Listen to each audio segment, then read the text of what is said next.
Hello everyone, welcome back to my new video. তো আজ হলো ছট পুজো, তো তার জন্য আমরা রাত্রেবেলা একটু তাড়াতাড়ি ঘুমিয়ে পড়েছিলাম যাতে সকালবেলা একটু তাড়াতাড়ি উঠতে পারি, কারণ ছট পুজো যাবো বলে। কিন্তু যতই তাড়াতাড়ি ঘুমাই না কেন সকালবেলা তো ভাই উঠতে আর ইচ্ছে করে না, একদমই মন চায় না। তাই কী করবো, যেতে তো হবেই বাধ্যতামূলক। আমার তো দেখো, আমার তো ভালো লাগে না তা বলে না, আমার ছট পুজো ভালো লাগে সকালবেলা যেতে, বাট উঠতে ইচ্ছে করে না। কী করবো, তাড়াতাড়ি উঠে গেলাম, উঠে চলে আসলাম ছটের ঘাটে, দেখতেই পাচ্ছিলে। আর যেদিকে তাকাই ওদিকেই বাপরে বাপ প্রচণ্ড ভিড়, মানে মেলার থেকেও বেশি ভিড়। আর আমি যে জায়গাটায় গিয়েছিলাম সেটা হচ্ছে নৌকাঘাট। প্রত্যেকবারই আমি এই জায়গাটায় আসি, কারণ এই জায়গাটা একটু বেশি ভালো লাগে আমার। একটু ফাঁকা ফাঁকা থাকে, ফাঁকা বলতে কি ফাঁকা তো নয়, যেহেতু ঘাটটা বড় তার জন্যই মনে হয় ওরকম, কিন্তু প্রচণ্ড পরিমাণে ভিড় থাকে জায়গাটায়। তারপর ওখানে গিয়ে একটু তাড়াতাড়ি তাড়াতাড়ি তো বলতে গেলে আমরা এই ঘাটে যখন যাই তখন প্রায় বাজে 4টে।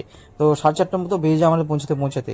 তারপর এখানে গিয়ে বোম টোম কিনে, বোমের দোকান থেকে দেখতেই পাচ্ছিলে সকলে বোম টোম কিনে পুরো মজা করি, পুরো আনন্দ করি, বোম টোম ফাটাই। কারণ এখানে আমাদের কিছু বন্ধুবান্ধবী আছে অনেক, যারা ছট পুজো করে ছটের মানে ঘাটে। তো এখানে এসে প্রচন্ড পরিমাণে আমরা এনজয় করি, দেখতেই পাচ্ছ এখানে বোম ফাটাচ্ছিলাম ওদের ঘাটের সামনে, একের পর এক বোম ফাটিয়ে যাচ্ছিলাম। সকলে খুব আনন্দ, খুব মজা করেছি। জায়গাটা যেন মনে হচ্ছিল দিওয়ালি, চারোদিকে বাজি ফাটছে, খুবই মজা লাগছিল, মানে খুবই ভালো লাগছিল। সকাল সকাল এসে একদম মানে কি বলবো, খুবই ভালো লাগছিল আমাদের। তো দেখতেই পাচ্ছ একের পর এক বোম মানে বাজি ফাটিয়ে যাচ্ছিলাম। তো সকলে খুব মজা, খুব আনন্দ করেছি এখানে সকালবেলা গিয়ে। কার তো দিদিভাই দেখতে পাচ্ছ এখানে বাচ্চাদের তারাবাতি জ্বালাচ্ছিল। তারপর না আমরা অনেকক্ষণ ওখানে এই মজা টজা করার পর তো ভাবলাম একটু চা খাওয়া যাক, কারণ ভোরবেলার দিকে একটু গলা শুকিয়ে এসেছিলো। তো ভাবলাম একটু চা খেয়ে আসি, একটু ভালো লাগবে, মুখটাও ফ্রেশ লাগবে, একটু ঘুম ঘুম থাকে, ঘুমের ঘোরটাও কেটে যাবে।